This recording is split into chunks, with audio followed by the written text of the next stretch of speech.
John? I don't use social media anywhere the extent that Michael does. I do have a website. Matter of fact, Michael hosts my website. And I have a monthly newsletter that goes out that I'd be glad to send to any of you folks.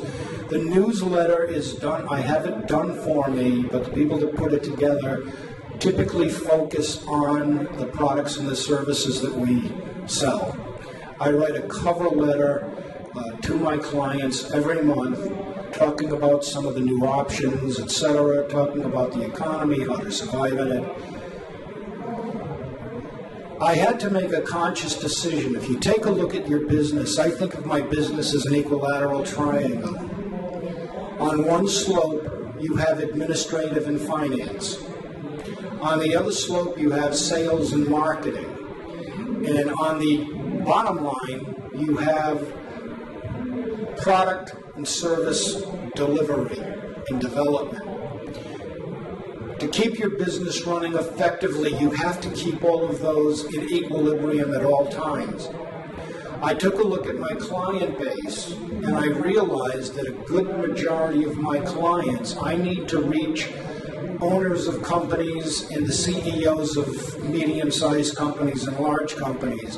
And what I've done through my research in my particular line of business is I found that the people that I try to reach don't spend a lot of time on social media. If they did, I would be back with Michael on a regular business doing everything that I could to improve my social media. Michael said it very elegantly before. Purchase the things and spend the time on the things that you need that are critical to your business and not on the things that you think might be nice to have. While we pass the mic down to Paul, how many of you, we mentioned a couple of different websites. I just want to make sure everybody got them for investigative purposes. There's Facebook, Twitter, LinkedIn, and YouTube if you do videos. How many of you are on at least two of them? Who's using LinkedIn? And if you're a business owner and or sales professional, go develop a LinkedIn profile. One of the things that we're finding, and I think Mike can back this up, is that on the search engine stuff, LinkedIn is actually getting ranked higher, and the posts that you put there are actually getting put higher than any of your Facebook fan pages. And especially if you integrate your your blog into it and your Twitter posts into it, the LinkedIn profile changes so frequently as you put stuff up that we're finding that it marches up Google a lot faster. So if you don't have one, get one, and if you do have one, enhance it. It really does get indexed faster. Paul, you use social media a little bit differently than the other three of us. So. Well, we do. Our firm is not per se using social media, although we do have a website. But we have each of the principals that are involved with LinkedIn, and we're obviously all on Facebook. But you know, with the business of being a CPA firm, a lot of the referrals that we get are from other business owners, and a lot of them, like John said, don't use social media. You know, a CPA firm is a very personal choice. A lot of people don't switch CPA firms very quickly. It's a very trusted relationship, and if they're going to make a change, they generally will ask another business owner that they know, well, who do you use? And, you know, 90% of the time people change. It's not because of fees, it's not because of personalities, it's because the service is not there. And so they ask, who is your CPA? And then from there, they will probably Google you, not necessarily your firm, although they could go to our website and get the same information. But I think the trend is probably much more towards social media than it has been the last 2 or 3 years. It's really picked up. How many of you have Googled yourself in the last 6 months? And how many of you have done something with social media and your Google ranking has gone up? Have you checked it again? I'll tell you how we used it very quickly, and then we're going to open this up to questions. There's another Bob Holdsworth, who's the chief engineer for Boeing. And as you can imagine, he writes and publishes a lot of stuff. Well, so do I now. And in that 6-month period, I was buried at the bottom of page 2. If you Google me now, you'll find me somewhere about 13 or 14 of the top 20 because of the integration of the social media with what I'm putting out onto the web in the way of the free paperwork and reports and white papers and videos. It's anything that we're talking about, it's exactly right. It's targeted toward the type of industry that you're in.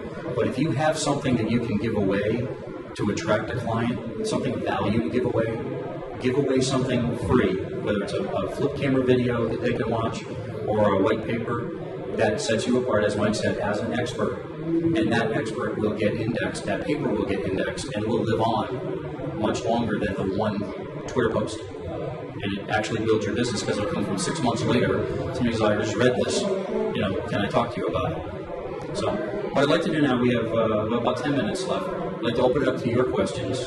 I'm going to repeat the question, and if it's for either any of us as a panel or a particular person, that way we'll get it on the table. So, who has a question?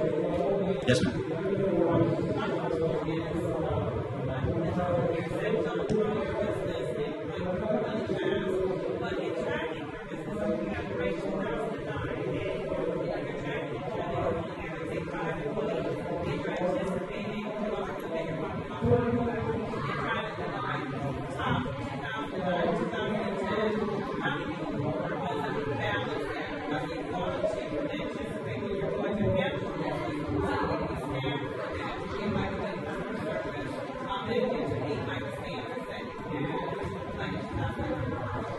The question is, if you had a great 2009 and you're anticipating growth, how do you properly grow and staff without running out of your supply line, as John talked about? So, John, you brought it up. You get to answer it.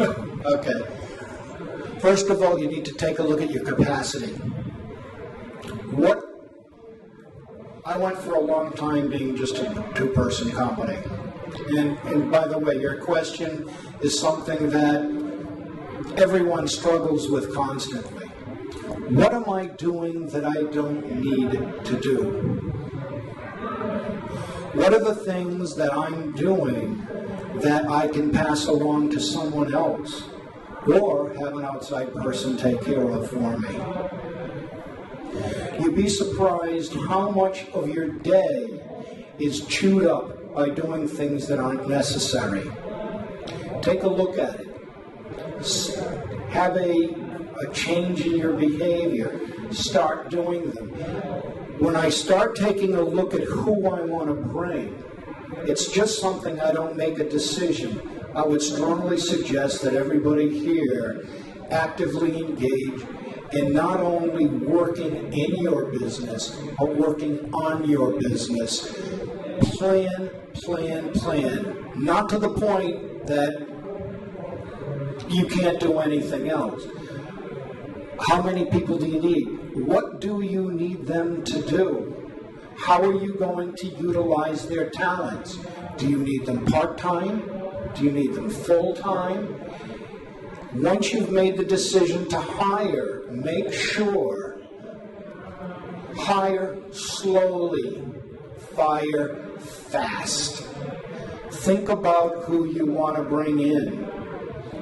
If they're not working, don't hold on to them. Let them go. Did I answer your question? Okay. Very much. Okay. Either of you guys want to get a growth strategy you want to share with her?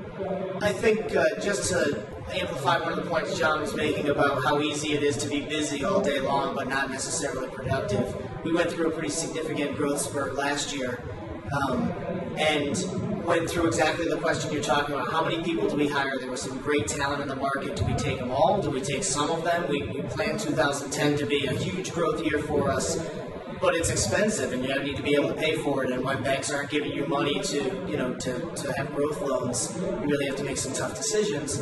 And we examined what is everybody doing, and how much of that is necessary, and things that weren't necessary, take them off the list, move them down the list. And I actually told key people in the organization that were struggling with getting their job done, I said, every day when you come into the office, take a little pretty low tech, take a sticky note, and write down your have to do list. And this is the list of things you have to do today. If it takes you 16 hours to do them, it takes 16 hours to do them. If it takes you 2 hours to do them, great. Now you can get some of the things you'd like to do. But do your have to do list every day. Don't let those things leak off till tomorrow, because it means you didn't really have to do them today. And if you can live by that strategy every day, you're going to start to figure out exactly the things that you need to do, the top priority things. And everybody says, oh, I'll prioritize my list. But it's easy to prioritize with the things, oh, I think I can clip these 7 things off quickly. But they weren't have to do things. And if you can take everybody's time, really maximize that, and work the staff that you have, it gives you much more flexibility when you want to hire, because now you've built up that bottom line. You've given yourself some room to be able to throw some more fuel on the fire, if you will. I just want to clarify, you're the CEO of a tech company and you're advocating a low-tech solution. I love that. I love sticky notes. Excellent, excellent.